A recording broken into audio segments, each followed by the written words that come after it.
Use a sturdy container to depress and hold the water dispenser bar for 5 seconds.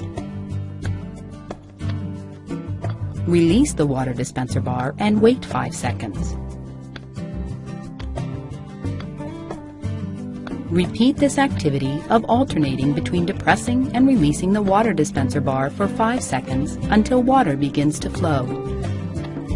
Please note, as air is cleared from the system, water may spurt from the water dispenser. Once water begins to flow constantly, continue depressing and releasing the dispenser bar 5 seconds on, 5 seconds off for an additional 2 minutes.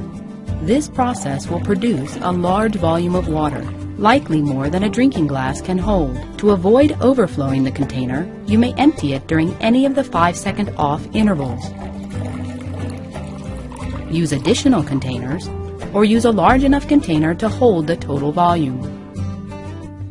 This completes the process of purging air from your water system, and the water line is ready for use.